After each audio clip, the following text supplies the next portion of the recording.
Hello everyone, welcome to tech inch. दोस्तों, अगर आपने हमारा पिछला वीडियो देखा होगा तो उसमें मैंने आपको कीवी के कुछ बेसिक्स बताए थे। बेसिक्स मतलब मैंने कीवी का इंट्रोडक्शन दिया था आपको उस वीडियो के अंदर। इस वीडियो के अंदर जो है, हम कीवी के अंदर हमारा जो प्रोजेक्ट है उसको क्रिएट करना स्टार्ट करने वाले, मतलब उसको सीखना स्टार्ट करने वाले। तो आज हम सीखेंगे कि हम हमारे कीवी के सॉफ्टवेयर के ऊपर टेक्स्ट कैसे लिख सकते हैं। तो आप बने रहे हमारे इस वीडियो के साथ। चलिए बिना कोई टाइम वेस्ट किए आज का हमारा वीडियो स्टार्ट करते हैं। दोस्तों, सबसे पहले आपको क्या करना है, जो भी आप मतलब कोड एडिटर यूज करते हो उसको आपको ओपन करना है। तो यहाँ पर मैं VS कोड को यूज करता हूँ, विजुअल स्टूडियो को। आप जो भी यूज करते होंगे उसको आप ओपन कर लेना। ठीक है, मैं आपको बताता हूँ। तो आप ये देख सकते हो, मैंने आपको पिछले वीडियो में एग्जाम्पल दिया था, तो वो उसका ये प्रोजेक्ट है। ठीक है, तो सबसे पहले आपको क्या करना है, आपके इसमें ना यहाँ पर थ्री डॉट पे क्लिक करना है टर्मिनल के, और रन पे क्लिक करके जो है ना, टर्मिनल पे सॉरी, और एक न्यू टर्मिनल क्रिएट करना है। ठीक है, और अगर आप विजुअल स्टूडियो नहीं यूज कर रहे हो तो मैं आपको उससे एक अच्छा आइडिया देता हूँ आपको, कि सीधा आप जाओ यहाँ पर सर्च कर लो पावर शेल। ओके, और पावर शेल सर्च करने के बाद पिप इंस्टॉल, क्या सर्च करना है, पिप इंस्टॉल कीवी। बस ये सर्च कर लेना आपको, पिप इंस्टॉल कीवी।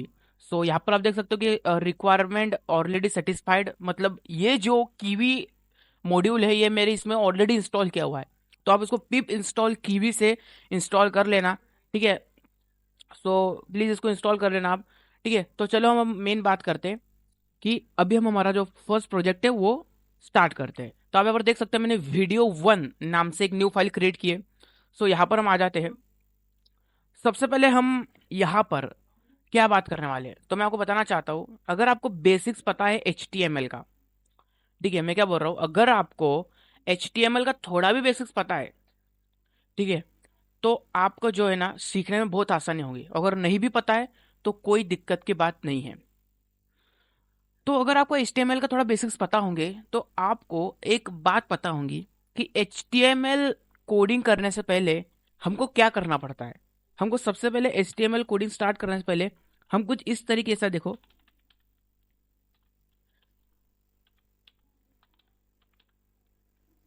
इस तरीके का लिख लेते हैं। आपको पता है ये हमारा मेन टैग होते हैं, हम इतना लिख देते हैं। ठीक है, तो उसी तरीके से कीवी के अंदर भी हमको कुछ जो वर्ड है वो लिखना जरूरी है, जिस तरीके से हम HTML के ऊपर लिखते हैं।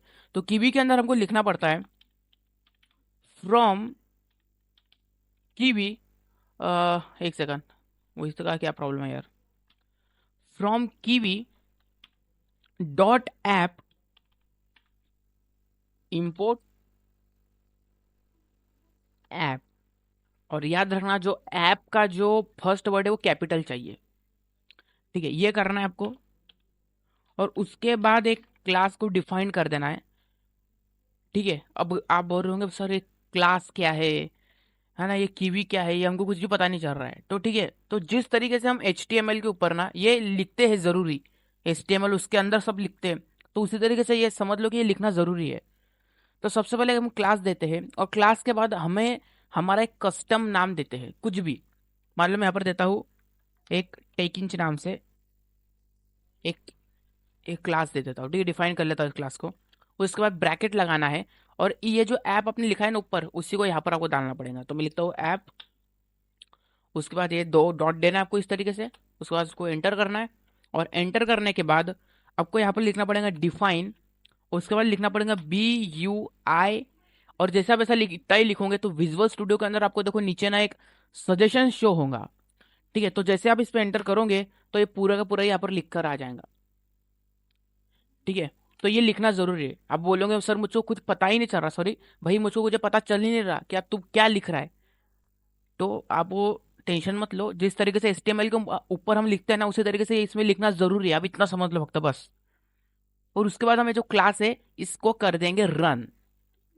तो क्या करेंगे, क्लास का नाम क्या है हमारा, टेकिंच नाम है हमारा। तो सिंपली हम यहाँ पर लिख देंगे जो टेकिंच है हमारा,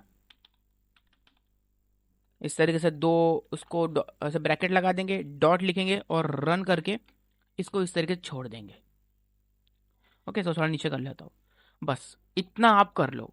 अगर आपने इतना कर लिया तो समझो आपने जो है ना उसका मेन स्ट्रक्चर तैयार कर लिया। जैसे कि हम HTML के ऊपर जो मेन स्ट्रक्चर तैयार करते हैं, मतलब मान लो इस तरीके से करते हैं ना, BODY बॉडी करते हैं, फिर इसको एंटर करते हैं, फिर BODY बॉडी करके इसको एंटर करते हैं। तो इस तरीके से हमने इसका जो मेन स्ट्रक्चर है वो मान लो पूरी तरीके से रेडी कर लिया कीवी का। चलो अब हम इस पर टेक्स्ट ऐड करके देखते हैं।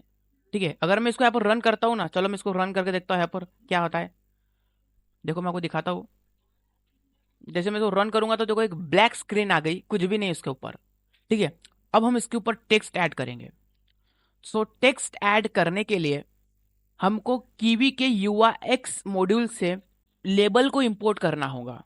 ठीक है, तो चलो हम ये करते हैं फ्रॉम kiwi.uix डॉट लेबल। उसके बाद लिखना पड़ेगा इंपोर्ट लेबल। और याद रहे इंपोर्ट क्या है, जो ये एल है ये थोड़ा कैपिटल में आपको रखना पड़ेगा, ये याद रखना। और अगर आपके पास विजुअल स्टूडियो है तो आपको सजेशन आएगा ही, बस एंटर एंटर करते चल जाना। इस तरह से कर लिया। और इसके बाद मैं यहाँ पर एंटर करता हूँ, इसको मैं एक बार ऐसे निकाल लेता हूँ। ठीक है, ये इस सिस्टम को अब इसको एंटर करता हूँ। अब यहाँ पर मैं मेरे कस्टम नाम देता हूँ कुछ भी, मान लो मैं देता हूँ समर्थ इक्वल टू, उसके बाद मुझको ये जो लेबल है इसको यहाँ पर डालना पड़ेगा। तो LABLE लेबल, उसके बाद इस तरीके से इसको ब्रैकेट, उसके बाद हम इसको लिखेंगे टेक्स्ट। ठीक है, इक्वल टू 2 ब्रैकेट, और यहाँ पर हम देंगे चलो यहाँ पर मैं लिखता हूँ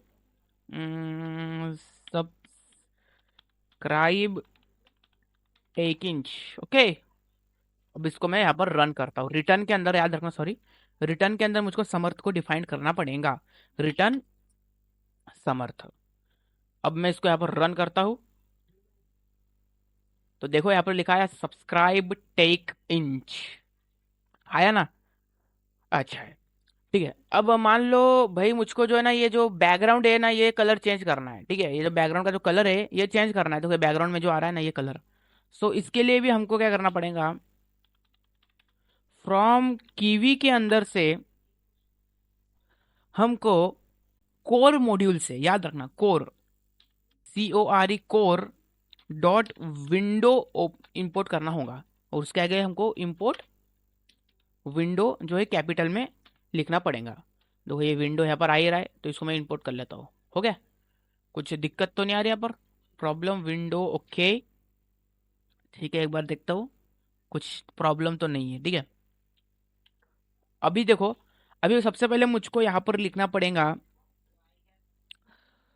विंडो डॉट क्लियर। मैं लिखता हूँ यहाँ पर विंडो डॉट क्लियर, इस तरीके से लिख दिया मैंने, window dot clear colour. Colour याद रखना, कलर, कलर का स्पेलिंग याद रखना। ठीक है, वरना मतलब कलर वो जो ब्रिटिश लैंग्वेज है और अमेरिकन लैंग्वेज है वो थोड़ा डिफरेंस है। इस तरह से लिख के इक्वल टू कर देना है। और उसके बाद याद रखना, उसके बाद क्या करना है ये आपको थोड़ा याद रखना पड़ेगा। इसके अंदर जो है ना RGB फॉर्मेट यूज होता है। RGB पता है आपको? अब RGB आपको मुझे बताने की जरूरत नहीं पड़ेगी क्योंकि आपको आना चाहिए उतना तो। ठीक है ना? सो RGB मतलब रेड ब्लू ग्रीन। ठीक है, अब ये जो आप मेरे स्क्रीन देख रहे हो ना, ये स्क्रीन भी एक तरीके से, इसमें सिर्फ RGB लाइट्स ही है। इसमें ऐसे बारीक बारीक जो है ना, मतलब बिल्कुल माइक्रो ऐसे ग्रीन रेड ब्लू लाइट्स है, जिसके रिफ्लेक्शन हमको अलग अलग कलर में दिखाई देती है। ठीक है, अब आपको उतना समझना चाहिए अगर आप यहाँ तक आ गए हो तो। ठीक है, सो ये हमारा जो पहला होता है वो होता है R, दूसरा होता है G, ये होता है RG, और ये होता है B। मान लो अगर मैं R को जो है 1 करता हूं तो यहां पर आप देखना जो हमारा कलर है वो रेड आ जाएगा। क्या आ जाएगा? हमारा जो कलर है भैया वो आ जाएगा रेड। चलो वो इंसर्ट करके देखते हैं एक बार, इसको मैं डिलीट करता हूँ एक बार। एक है, ये देखो इसका जो कलर है वो रेड हो गया, दिख रहा है आपको? इसका कलर रेड हो गया है। ठीक है, अगर मैं मान लो इसको भी यहाँ पर 1 करता हूँ तो क्या होगा? अब इसको इंसर्ट करता हूँ, एक सेकंड। अब देखो इसका कलर येलो हो गया है, क्योंकि अगर रेड कलर और येलो कलर होता, सॉरी रेड कलर और ग्रीन कलर आता है तो उससे येलो कलर बनता है। आपको पता होगा, अगर आपने ड्राइंग सीखी होंगी बचपन में तो भाई अभी उतना तो आपको आता होगा ना। हाँ तो ठीक है, तो ये ऐसा होता है। ठीक है, तो आप यहाँ पर देख पा रहे हो येलो कलर यहाँ पर आ गया है भाई।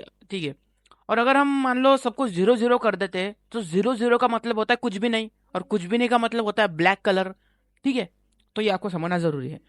और मान लो मैं यहाँ पर इसको भी जीरो करता हूँ, ठीक है, इसको भी जीरो कर देता हूँ और इसको इंसर्ट करता हूँ। ठीक है, अब इसको भी इंसर्ट करता हूँ एक बार। तो आप देख पाओगे यहाँ पर ग्रीन आ गया, क्योंकि क्या होता है RGB। यहाँ पर एक बार मैं लिख देता हूँ हैश के अंदर RGB। ठीक है, अब थोड़ा मान देखो इस तरीके से।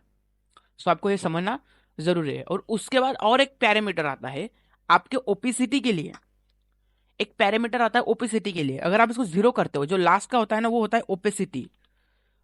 OP opacity. ठीक है, अब ओपेसिटी का स्पेलिंग थोड़ा सा मुझे, ठीक है, ओपेसिटी ओपेसिटी यार क्या लिख दिया। ठीक है, अब मान लो यार, ठीक है, अब मतलब वो कहाँ देखते बैठो मैं। ठीक है, ठीक है, वो सोलो ओपेसिटी का आता है। ठीक है, सो ये जो ओपेसिटी का होता है, ये क्या होता है, ये आपको ओपेसिटी दिखाता है। ठीक है, अगर आपने मतलब आप एडिटिंग करते होंगे, वीडियो एडिटिंग, फोटो एडिटिंग, तो उसमें देखो ओपेसिटी का ऑप्शन आता है।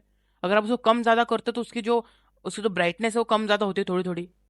बेसिकली आपके ओपेसिटी को डिफाइन करता है। ठीक है, तो अगर मैं यहाँ पर 1 लिखता हूँ तो यहाँ पर इसकी जो ओपेसिटी वो ज्यादा हो गई है, तो देख सकते हो इसकी ओपेसिटी यहाँ पर पूरी तरीके से ज्यादा हो चुकी है। तो उम्मीद है आपको यहाँ तक जो है वो सारा क्लियर हो गया होगा। चलिए अगली वीडियो में मिलेंगे कि हम ये जो फंट है इसको कैसे एडिट कर सकते हैं। ठीक है, मतलब इसका फंट चेंज करना, इसकी साइज चेंज करना, इसकी पोजीशन चेंज करना। सो ये हम अगली वीडियो में देखेंगे। तब तक अपना और अपने परिवार का ख्याल रखें। ठीक है, और देखते रहे टेक इन यूट्यूब चैनल। जय हिंद।